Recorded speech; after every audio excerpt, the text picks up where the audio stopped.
Hello बच्चों, कैसे हैं आप सभी लोग। मैं हूं Pooja Singh and welcome back to my channel accounting master class.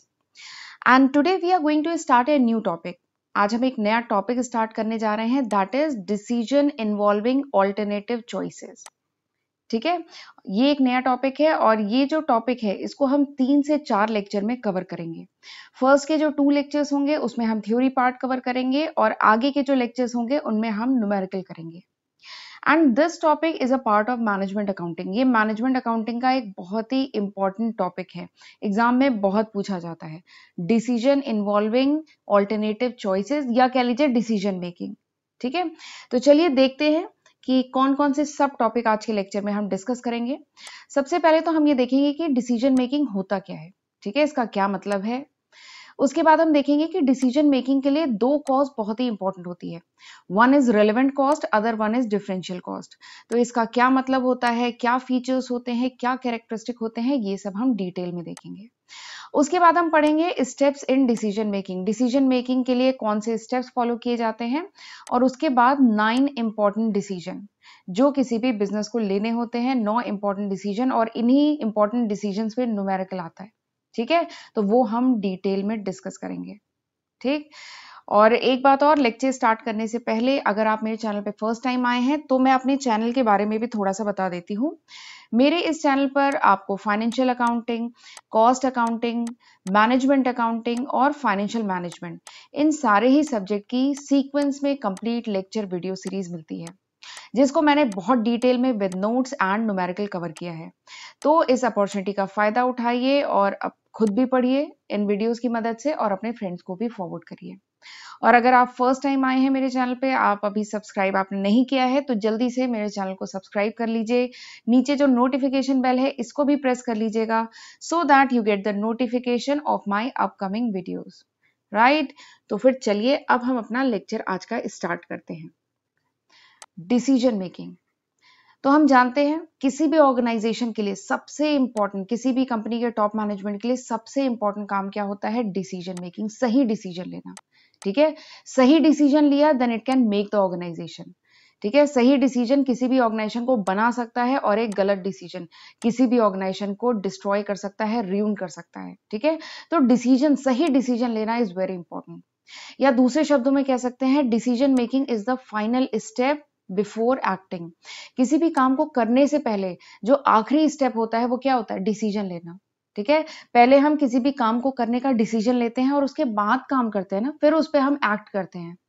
तो डिसीजन मेकिंग को हम क्या कह सकते हैं कि it is the final step, ये आखिरी स्टेप होता है इन डिलिबरेशन बिफोर एक्टिंग।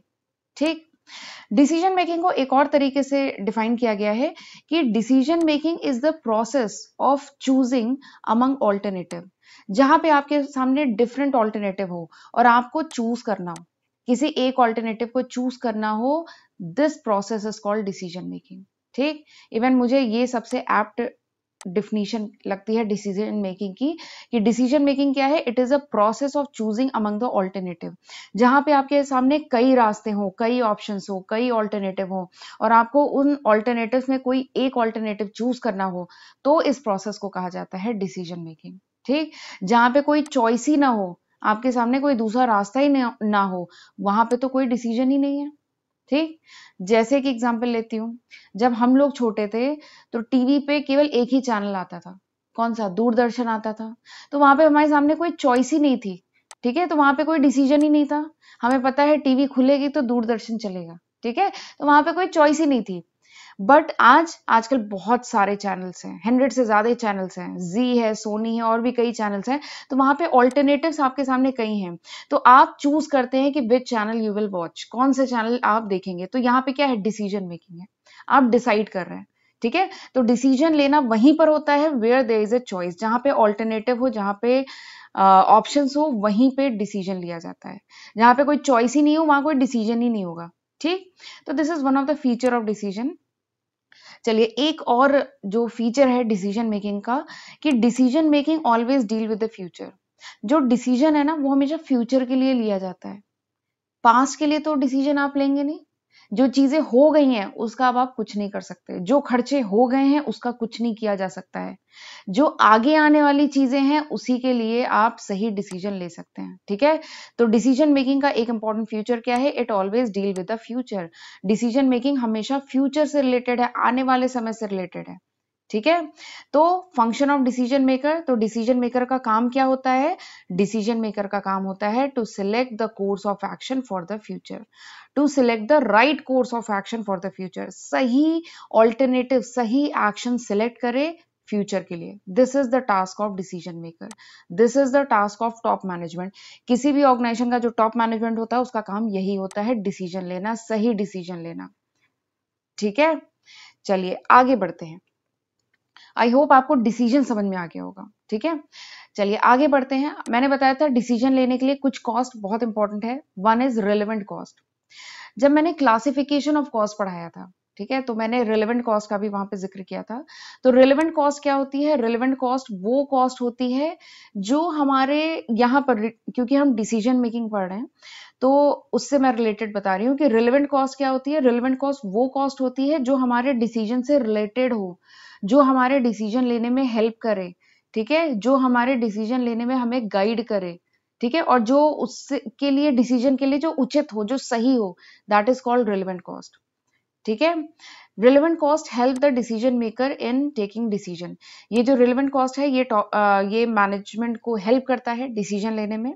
रिलेवेंट मतलब क्या होता है, रिलेवेंट मतलब होता है pertinent to decision at hand, यानी जो भी डिसीजन लेना है उससे पर्टिनेंट हो, उससे रिलेटेड हो, उसके लिए उचित हो, जो खर्चा उससे रिलेटेड हो, ठीक है, जो हेल्प करे, जो गाइड करे टॉप मैनेजमेंट को डिसीजन लेने में, that is called relevant cost. उसी को रिलेवेंट कॉस्ट कहते हैं। ठीक है, रिलेवेंट कॉस्ट के दो फीचर्स हैं। कौन कौन से फीचर है, पहला क्या है, they are the future cost. ये जो रिलेवेंट कॉस्ट होती है ये फ्यूचर कॉस्ट होती है। ठीक है, ये दो फीचर्स हैं रिलेवेंट कॉस्ट के। पहला फीचर क्या है, जो रिलेवेंट, अगर कोई कॉस्ट रिलेवेंट कॉस्ट है तो वो पक्का फ्यूचर कॉस्ट होगी। ठीक है, कोई भी कॉस्ट रिलेवेंट कॉस्ट तभी होगी जब वो फ्यूचर कॉस्ट होगी। ठीक है, लेकिन इसका अपोजिट सही नहीं है, मतलब सारी फ्यूचर कॉस्ट रिलेवेंट नहीं होती है, लेकिन अगर कोई कॉस्ट रिलेवेंट है तो वो तभी होगी जब वो फ्यूचर कॉस्ट है। ठीक है, क्योंकि पास्ट के बारे में आप कुछ नहीं कर सकते। जो पास्ट कॉस्ट है, ठीक है, पास्ट कॉस्ट अगर की है because of the past decisions, past में कुछ डिसीजन लिए गए, ठीक है, जो समय बीत गया है, पास्ट में कुछ डिसीजन लिए गए जिसके कारण पास्ट कॉस्ट हुई, तो अब आप करंट में या फ्यूचर में कोई भी डिसीजन लेंगे तो उसका अब पास्ट कॉस्ट पे कोई असर नहीं पड़ेगा। ठीक है, तो रिलेवेंट कॉस्ट क्या होती है, हमेशा फ्यूचर कॉस्ट होती है। तो this is the first feature, ये पहला फीचर है। दूसरा फीचर रिलेवेंट कॉस्ट का क्या है कि they differ between alternative. Relevant cost का दूसरा फीचर क्या है कि ये डिफर करती है बिटवीन ऑल्टरनेटिव, यानी जितने भी ऑप्शन आपके पास अवेलेबल हैं, रिलेवेंट कॉस्ट का जो खर्चा है वो अलग होना चाहिए, वो डिफर करना चाहिए। This is the second feature. ठीक है, देखिए यहाँ पे मैंने लिखा है only such future cost are relevant, केवल वही फ्यूचर कॉस्ट रिलेवेंट होती है which is expected to differ between alternative. जितने भी ऑप्शन आपके पास अवेलेबल हैं, जितने भी ऑल्टरनेटिव आपके पास अवेलेबल हैं, उनमें डिफर करनी चाहिए। ठीक है, अगर डिफर करती है तभी वो रिलेवेंट कॉस्ट है, अगर फ्यूचर कॉस्ट है तभी वो रिलेवेंट कॉस्ट है। ठीक है, अगर वो डिफर नहीं करती तो वो रिलेवेंट कॉस्ट नहीं है। देखिए लिखा है यहाँ पे मैंने, the cost which will not change between alternative, वो कॉस्ट जो ऑल्टरनेटिव्स के बीच में डिफर ना करे उन्हें इग्नोर कर दिया जाता है क्योंकि वो रिलेवेंट कॉस्ट नहीं होती है। ठीक, तो ये दो इंपॉर्टेंट फीचर हैं, ध्यान रखिएगा। वैसे मैं एक एग्जांपल के साथ आपको समझाती हूँ तो और अच्छे से समझ में आएगा। सपोज करिए एक कंपनी है, ठीक है, कंपनी के यहाँ पहले क्या था, एक स्लो मैनुअल प्रोसेस था प्रोडक्शन के लिए। ठीक है, पहले कोई मैनुअल प्रोसेस कंपनी यूज करती थी, ये प्रोसेस स्लो भी था प्रोडक्शन के लिए। अब कंपनी मशीन से ऑटोमेटिक प्रोसेस यूज करना चाहती है, तो कंपनी चाहती है कि जो पहले मैनुअल प्रोसेस था इसको रिप्लेस कर दें अब ऑटोमेटिक प्रोसेस से। ठीक है, तो ये कुछ कॉस्ट के कुछ आपको डेटा दिया गया है। पहले जब मैनुअल प्रोसेस था कंपनी के यहाँ पे, तब मटेरियल कंजप्शन कॉस्ट 2 रुपए थी, कन्वर्जन कॉस्ट 5 रुपए थी। अब कंपनी ऑटोमेटिक प्रोसेस यूज करना चाह रही है, ठीक है, तो मटेरियल कंजप्शन कॉस्ट कितनी है, 2 रुपए आ रही है और कन्वर्जन कॉस्ट 3 रुपए आ रही है। ठीक है, तो ये आपको कुछ कॉस्ट का डेटा दिया गया है। तो आपसे अगर मैं पूछूं कि बताइए यहाँ पे दो खर्चे दिए गए हैं, एक मटेरियल कंजप्शन कॉस्ट और एक कन्वर्जन कॉस्ट। अगर मैं आपसे ये पूछूं कि विच वन इज रिलेवेंट, इन दोनों में ये जो पहला खर्चा है और ये जो दूसरा खर्चा है, इन दोनों में रिलेवेंट कौन सा है, तो आपको अभी जो मैंने दो फीचर्स बताए रिलेवेंट कॉस्ट के, ठीक है, वो अप्लाई करेंगे और फिर फाइंड आउट करेंगे कि इन दोनों में रिलेवेंट कॉस्ट कौन सी है। तो पहला फीचर मैंने क्या बताया, पहला फीचर मैंने ये बताया कि relevant cost is always related with future. ये जो रिलेवेंट कॉस्ट है हमेशा फ्यूचर से रिलेटेड होती है। तो देखिए ये जो डिसीजन है ये फ्यूचर में लेना है ना, कि मैनुअल प्रोसेस को ऑटोमेटिक में कन्वर्ट किया जाए कि नहीं किया जाए, तो ये डिसीजन लेना है, ये फ्यूचर से रिलेटेड है, ठीक है। तो पहली कंडीशन तो फुलफिल कर रहा है, ये दोनों ही कॉस्ट पहली कंडीशन फुलफिल कर रही हैं। दूसरी कंडीशन क्या है, they should differ between alternative, ये डिफर करनी चाहिए। तो आप जरा देखिए यहाँ पे material consumption cost, material consumption cost automatic में भी 2 रुपए है और मैनुअल में भी 2 रुपए है, ठीक है। ये जो खर्चा है ये दोनों ही केस में 2-2 रुपए है, तो ये नहीं चेंज हो रहा है। तो material consumption cost is not relevant cost, ये रिलेवेंट कॉस्ट नहीं है। जबकि आप कन्वर्जन कॉस्ट देखिए, पहले 5 रुपए था खर्चा और अब जो है 3 रुपए का खर्चा हो गया है, तो ये क्या है, ये चेंज हो रहा है, therefore it is a relevant cost. ये जो कन्वर्जन कॉस्ट है ये रिलेवेंट कॉस्ट है और मटेरियल कंजप्शन रिलेवेंट नहीं है। क्यों नहीं रिलेवेंट है, क्योंकि ये चेंज नहीं हो रहा अमंग द ऑल्टरनेटिव, ठीक है। लेकिन जो कन्वर्जन कॉस्ट है ये चेंज हो रहा है, ठीक है। तो देखिए मैंने लिखा है यहाँ पे, तो कॉस्ट ऑफ मटेरियल जो है that should be, cost of material जो मटेरियल कंजप्शन कॉस्ट है इसको क्या करेंगे, इग्नोर करेंगे, क्योंकि ये रिलेवेंट कॉस्ट नहीं है, और कन्वर्जन कॉस्ट को कंसीडर करेंगे। और अब जरा बताइए कि ये जो प्रपोजल है कंपनी के सामने, कंपनी को ये प्रपोजल एक्सेप्ट करना चाहिए कि रिजेक्ट करना चाहिए। तो आप इस डेटा को देख के कह सकते हैं कि ये जो प्रपोजल है ऑफ ऑटोमेटिक प्रोसेस की, ऑटोमेटिक प्रोसेस यूज करें कि नहीं करें, this should be accepted, company को एक्सेप्ट करना चाहिए। क्यों, क्योंकि यहाँ पे 2 रुपए की सेविंग हो रही है। पहले कन्वर्जन कॉस्ट 5 रुपए आती थी, अब 3 रुपए आ रही है, 2 रुपए की सेविंग है, तो this proposal should be accepted, ठीक है। तो इस तरीके से डिसीजन लिया जाता है जितनी भी कॉस्ट होती है उनको एनालाइज करके। खैर मैं अभी डिटेल, ये तो छोटा सा एक एग्जांपल मैं बता रही थी रिलेवेंट कॉस्ट को समझाने के लिए, और भी कई चीजें कंसीडर की जाती हैं डिसीजन लेने के लिए, वो अभी हम डिटेल में आगे देखेंगे। चलिए मैंने बताया था एक और कॉस्ट होती है जिसको डिसीजन लेने में यूज करते हैं, दैट इज डिफरेंशियल कॉस्ट। ये भी जब मैंने क्लासिफिकेशन ऑफ कॉस्ट डिस्कस किया था तो वहां पे मैंने ये डिस्कस किया है डिफरेंशियल कॉस्ट। नाम क्या है, डिफरेंशियल, यानी कुछ डिफरेंस से रिलेटेड है, अंतर से रिलेटेड है। तो डिफरेंशियल कॉस्ट क्या होती है, differential cost means difference in cost between alternative, ठीक है। जो डिफरेंट ऑल्टरनेटिव, डिफरेंट ऑप्शंस आपके सामने अवेलेबल हैं, उनकी जो कॉस्ट आ रही है उसका जो डिफरेंस होता है ना, that is called differential cost. बात समझ में आई, जो डिफरेंट ऑल्टरनेटिव हैं उनके बीच जो कॉस्ट आ रही है, उनकी जो कॉस्ट आ रही है उसके बीच में जो डिफरेंस होता है that is called differential cost. जैसे मैं बात करूं, ये जो कन्वर्जन कॉस्ट है, इस केस में जो डिफरेंशियल कॉस्ट है वो क्या है, ₹2। क्यों, क्योंकि डिफरेंट ऑल्टरनेटिव के बीच में जो डिफरेंस आ रहा है वो कितना का आ रहा है, 2 रुपए का आ रहा है। 5 रुपए और 3 रुपए के बीच में डिफरेंस कितना है, 2 रुपए का, तो यहाँ पे डिफरेंशियल कॉस्ट है 2 रुपए, ठीक है। तो इसी को कहा जाता है डिफरेंशियल कॉस्ट। और जो डिफरेंशियल कॉस्ट है इसको सेटिस्फाई करनी चाहिए दो नेसेसरी कंडीशन जो रिलेवेंट कॉस्ट के लिए भी थी, ठीक है। रिलेवेंट कॉस्ट के लिए मैंने अभी 2 कंडीशंस बताई थी ना, वो सेम कंडीशन डिफरेंशियल कॉस्ट के लिए भी है। पहली कंडीशन क्या है कि it should be future cost, ये जो डिफरेंशियल कॉस्ट है ये फ्यूचर कॉस्ट होनी चाहिए, फ्यूचर से रिलेटेड होनी चाहिए। और दूसरा क्या है, it should change between alternative, ये चेंज होनी चाहिए, सेम ना हो, 2 रुपए का 2 रुपए ना रहे, सेम ना हो, चेंज हो, ठीक है। तो this is called differential cost, ऐसी कॉस्ट को कहते हैं differential cost. And differential cost help the management in taking important decisions, right. 2 cost मदद करती है, एक रिलेवेंट कॉस्ट और दूसरी डिफरेंशियल कॉस्ट, ठीक। अच्छा, अब हम जानते हैं जो टॉप मैनेजमेंट है इसका मेन ऑब्जेक्टिव क्या है।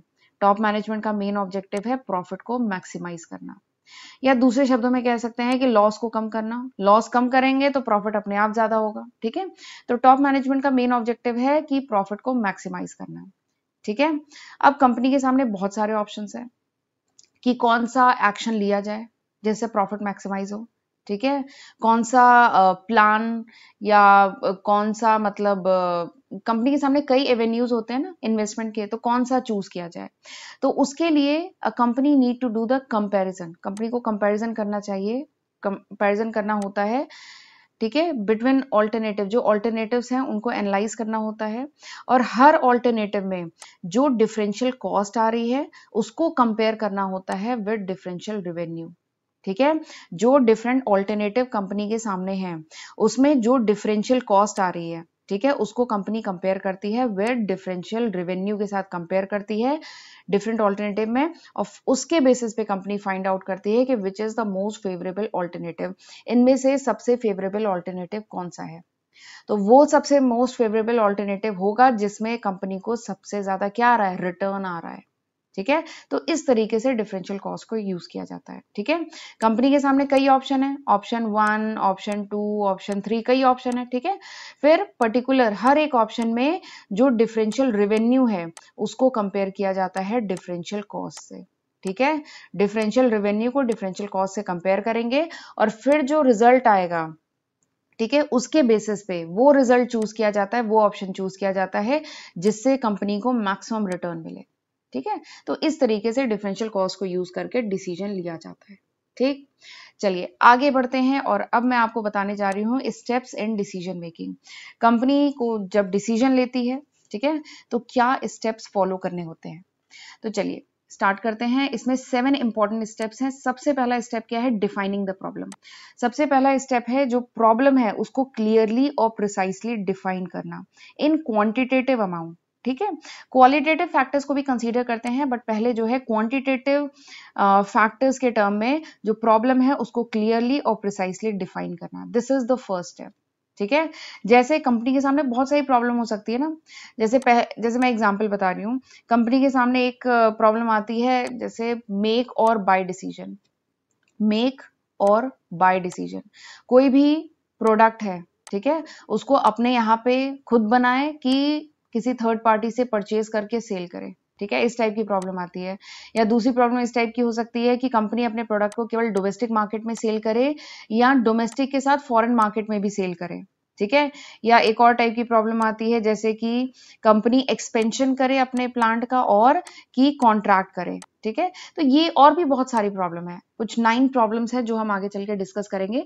तो कंपनी के सामने बहुत सारी प्रॉब्लम्स आती है। ठीक है, तो फर्स्ट स्टेप में क्या करते हैं, we define the problem clearly, हम प्रॉब्लम को क्लियरली डिफाइन करते हैं, this is the first step. दूसरा स्टेप क्या है, identifying the alternatives. Identifying the alternatives, जितने भी ऑल्टरनेटिव सॉल्यूशन पॉसिबल हैं उन सबको आइडेंटिफाई करना, this is the second step. जैसे एग्जांपल लेती हूँ, ये मेक और बाय डिसीजन, कि कंपनी वो प्रोडक्ट अपने यहाँ पे बनाए कि बाहर से बाय करे। ठीक है, एक ये प्रॉब्लम आती है। तो इसका सॉल्यूशन क्या हो सकता है, इसका सॉल्यूशन ये हो सकता है, एक ऑल्टरनेटिव हो सकता है मेक और एक ऑल्टरनेटिव हो सकता है बाय। ठीक है, बाय मतलब खरीदना, मेक मतलब बनाना। ठीक है, वो प्रोडक्ट अपने यहाँ पे बनाए, एक ऑप्शन ये हो सकता है। ठीक है, दूसरा ऑप्शन क्या हो सकता है कि वो प्रोडक्ट बाहर से खरीदे। तो दिस इज द 2 ऑल्टरनेटिव, ये 2 ऑल्टरनेटिव कंपनी के सामने है, ये 2 सॉल्यूशन कंपनी के सामने है, तो इन्हें आइडेंटिफाई करना, this is the second step. ठीक, तो सेकेंड स्टेप क्या है कि जितने भी पॉसिबल ऑल्टरनेटिव सॉल्यूशन है उनको आइडेंटिफाई करना। ठीक, चलिए आते हैं तीसरे स्टेप पे। तीसरा स्टेप क्या है, इवैल्यूएटिंग क्वांटिटेटिव फैक्टर्स।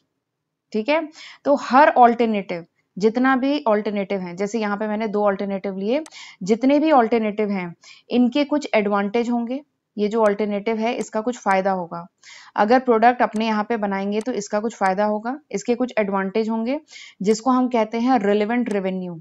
इसके कुछ फायदे होंगे, इससे कुछ रेवेन्यू आएगा, और इसके कुछ नुकसान भी होंगे, कुछ डिसएडवांटेज भी होंगे जिसे हम कहते हैं रिलेवेंट कॉस्ट। ठीक है, तो हर ऑल्टरनेटिव के कुछ रिलेवेंट रेवेन्यू होता है और हर ऑल्टरनेटिव का कुछ रिलेवेंट कॉस्ट भी होता है। ठीक है, तो इन दोनों को कंपेयर किया जाता है। ठीक है, इन दोनों को कंपेयर किया जाता है और उसके बेसिस में जिसमें सबसे ज्यादा एडवांटेज, नेट एडवांटेज जिसमें सबसे ज्यादा मिल रहा हो, वो ऑप्शन चूज किया जाता है। ठीक, ये बात समझ में आई। इवैल्यूएटिंग क्वांटिटेटिव फैक्टर, यानी ये जो 2 ऑप्शन आपके पास अवेलेबल है, मेक एंड बाय डिसीजन, तो हर डिसीजन में कुछ फायदे होते हैं, कुछ नुकसान होते हैं। फायदे को हम कहते हैं रिलेवेंट रेवेन्यू, नुकसान को कहते हैं रिलेवेंट कॉस्ट। तो रिलेवेंट रेवेन्यू और रिलेवेंट कॉस्ट को कंपेयर करेंगे और नेट एडवांटेज जिस ऑप्शन में ज्यादा है उस ऑप्शन को चूज करेंगे। ऐसे ही बाय डिसीजन के भी कुछ नुकसान होंगे, कुछ फायदे होंगे, दोनों को कंपेयर करेंगे और नेट में एडवांटेज कितना हो रहा है ये इवेल्युएट करेंगे और उसके बेसिस पे डिसीजन लिया जाता है, ठीक है। बट अभी फोर्थ स्टेप है, अभी यहाँ पे केवल इवेलुएट करना है। इवेलुएट करते हैं, ये थर्ड है, इवेलुएट करते हैं क्वांटिटेटिव फैक्टर्स। जितने भी ये क्वांटिटेटिव फैक्टर्स हैं इनको इवेलुएट किया जाता है, ठीक। This is the third step. Fourth step क्या है? फोर्थ स्टेप है evaluate qualitative factors. Quantitative factors के अलावा कुछ क्वालिटेटिव फैक्टर्स भी होते हैं, ठीक है। कुछ क्वालिटेटिव फैक्टर्स ऐसे भी होते हैं जिन्हें इवेलुएट किया जाता है, जिनको हम क्वांटिटेटिव टर्म में नहीं चेंज कर सकते, ठीक है। बहुत सारे क्वालिटेटिव फैक्टर्स ऐसे भी होते हैं जिन्हें डिसीजन मेकिंग में यूज करना जरूरी है, बट उनको हम क्वांटिटेटिव नंबर के टर्म में चेंज नहीं कर सकते, ठीक है। बट वो डिसीजन मेकिंग में बहुत जरूरी है, तो उन्हें भी इवेलुएट करना चाहिए डिसीजन मेकिंग में, ठीक है। जैसे एक एग्जाम्पल बताती हूँ। जैसे एग्जाम्पल के लिए हम जानते हैं कि अगर हमें ट्रांसपोर्टेशन का खर्चा कम करना है, ट्रांसपोर्टेशन की नीड तो सबको है, ठीक है। ट्रेवल करना होता है, ऑफिस जाना होता है, कॉलेज जाना होता है, ट्रांसपोर्टेशन की नीड सभी को है, ठीक है। कन्वेंस की नीड सभी को है, बट इस खर्चे को हम कम कर सकते हैं ना अगर हम पब्लिक ट्रांसपोर्ट यूज करें। बट फिर भी मैक्सिमम लोग क्या होते हैं, मैक्सिमम लोग क्या करते हैं, अपने खुद के ऑटोमोबाइल, ओन ऑटोमोबाइल यूज करते हैं फॉर द रीजन ऑफ, क्यों यूज करते हैं? For the reason of prestige, ठीक होता है ना ऐसा, ठीक है। और भी कई रीजन होते हैं, टाइम सेव करना, और भी कई रीजन होते हैं टाइम सेव करने के लिए, या शायद उस रूट पे कोई पब्लिक ट्रांसपोर्ट नहीं चलता है। बट एक रीजन ये भी है कि प्रेस्टीज के लिए भी पब्लिक ट्रांसपोर्ट न यूज करके लोग प्राइवेट व्हीकल, अपने खुद के व्हीकल यूज करते हैं, ठीक है। तो ये क्या है? This is a qualitative factor. तो जब डिसीजन लिया जाता है ना, तो इस टाइप के जो क्वालिटेटिव थिंग्स है जिनको क्वांटिटेटिव में नहीं चेंज कर सकते हैं, इनको भी कंसीडर किया जाता है डिसीजन मेकिंग में, ठीक। उसके बाद पांचवा स्टेप क्या है? Obtaining additional information. तो डिसीजन और अच्छा हो, ठीक है, राइट डिसीजन हो, उसके लिए जरूरी है कि और भी जितनी इंफॉर्मेशन कलेक्ट कर सकें उस प्रॉब्लम से रिलेटेड, और जितनी इंफॉर्मेशन कलेक्ट कर सकें उसको भी कलेक्ट करना चाहिए, उसको भी डिसीजन मेकिंग में यूज करना चाहिए। इससे हमारा डिसीजन सही होगा, ठीक है। नेक्स्ट छठा स्टेप क्या है? Selection of the alternative. यानी अब आपने सारे काम कर लिए, ऊपर के पांचों स्टेप कर लिए, अब क्या करना है? जितने भी ऑल्टरनेटिव थे उनको आपने आइडेंटिफाई कर लिया, इवैल्यूएट कर लिया, एडिशनल इंफॉर्मेशन कलेक्ट कर ली। अब डिसीजन मेकर को क्या करना है? चूज करना है, सिलेक्ट करना है अमंग द ऑल्टरनेटिव। जितने भी ऑप्शन, जितने ऑल्टरनेटिव अवेलेबल थे उन सब में से सही ऑल्टरनेटिव उसको चूज करना है, ठीक है। तो this is the sixth step. Seventh step क्या है? अप्रेजल ऑफ द रिजल्ट, ठीक है। डिसीजन लिया, अब उसे इंप्लीमेंट भी कर दिया। जो डिसीजन मेकर है उसने डिसीजन लिया कि नई प्रोडक्ट हम अपने यहाँ पे बनाएंगे, हम प्रोडक्ट जो है बाहर से बाय नहीं करेंगे, प्रोडक्ट हम अपने यहाँ पे बनाएंगे, मेक का उसने डिसीजन ले लिया, एग्जाम्पल बता रही हूँ, ठीक है। उसे इंप्लीमेंट भी कर दिया, लेकिन टाइम टू टाइम ये जो डिसीजन लिया है इसको अप्रेज भी करने की जरूरत है, ठीक है। देखते रहने की जरूरत है, मेजर करते रहने की जरूरत है टाइम टू टाइम, ठीक है। क्योंकि अगर सपोज करिए डिसीजन लेने में अगर कोई गलती की गई है ताकि उसे करेक्ट कर सके, ठीक है। तो वही आखिरी step, appraisal of the result. जो भी डिसीजन लिया है उसे टाइम टू टाइम अप्रेज भी करते रहें, देखते भी रहें, ठीक है, मेजर करते रहें रिजल्ट को कि जो डिसीजन लिया है वो सही है कि नहीं है, ठीक है। चलिए आगे बढ़ते हैं। तो ये थे 7 step in decision making. Exam में बहुत पूछा जाता है कि डिसीजन मेकिंग पे न्यूमेरिकल तो आते ही हैं, ठीक है, और ये जो अभी मैं 9 इंपॉर्टेंट डिसीजंस आपको बताऊंगी उनके बारे में भी पूछा जाता है, बट ये भी पूछा जाता है कि what are the various steps in decision making. Decision making में डिफरेंट स्टेप्स कौन से हैं, कंपनी किस तरीके से डिसीजन लेती है। तो ये 7 इंपॉर्टेंट स्टेप्स हैं जिसकी मदद से कंपनी डिसीजन लेती है, ठीक है। चलिए आगे बढ़ती हूँ। अब मैं आपको बताने जा रही हूँ कुछ इंपॉर्टेंट डिसीजन जो फर्म लेती है, ठीक है। 9 इंपॉर्टेंट डिसीजन है। सबसे पहला है डिटर्मिनेशन ऑफ सेल्स मिक्स, दूसरा है एक्सप्लोरिंग न्यू मार्केट, तीसरा है डिसकंटिन्यूएंस ऑफ प्रोडक्शन लाइन, चौथा है मेक और बाय डिसीजन, जो मैं अभी एग्जाम्पल में आपको बता रही थी। अगला है equipment replacement decision, next is investment in asset, अगला है change versus status quo, next is expand और contract, next is shut down और कंटिन्यू, ठीक है। तो ये 9 इंपॉर्टेंट डिसीजंस हैं जो ऑर्गेनाइजेशन को लेने होते हैं, और इस पे बेस्ड न्यूमेरिकल भी आता है एग्जाम में, और इसके न्यूमेरिकल बहुत ही इंटरेस्टिंग होते हैं, वैसे बहुत अच्छे न्यूमेरिकल होते हैं, एग्जाम में भी आते हैं, एग्जाम में पूछे जाते हैं। और उनके खास बात है कि उनके क्वेश्चन काफी लेंदी होते हैं लेकिन सॉल्यूशन बहुत छोटा सा होता है, ठीक है, और बहुत ही इंटरेस्टिंग भी होता है। तो ये जो 9 इंपॉर्टेंट डिसीजन है, अब इन 9 इंपॉर्टेंट डिसीजन को मैं डिटेल में आपको बताऊंगी बट अगले लेक्चर में, क्योंकि ये वीडियो पहले ही काफी लेंदी हो गया है, ठीक है, और अब मैं इसको कवर करूंगी तो काफी लेंदी वीडियो बन जाएगा, ठीक है। तो ये जो 9 इंपॉर्टेंट डिसीजन है इसको मैं पार्ट सेकंड में कवर करूंगी और उसके बाद थर्ड पार्ट से हम लोग न्यूमेरिकल स्टार्ट करेंगे, ठीक है। तो चलिए मैं आज का लेक्चर यहीं पे वाइंड अप करती हूँ, तब तक अपना ध्यान रखिएगा, मिलते हैं अगले लेक्चर में। और अगर मेरा वीडियो यूजफुल लगा हो, अगर आपका टाइम ना वेस्ट हुआ हो, अगर आप ये जो 20 या 25 मिनट का वीडियो है, अगर इसमें आपने कुछ सीखा हो, आपने कुछ नॉलेज गेन की हो, ठीक है, तो मेरे वीडियो को लाइक करना मत भूलिएगा और अपने फ्रेंड्स के साथ भी मेरे वीडियो को ज़्यादा से ज़्यादा शेयर करिएगा। ओके, तो फिर चलिए मिलते हैं अगले लेक्चर में, तब तक अपना ध्यान रखिए। Thank you and God bless you. See you in next lecture.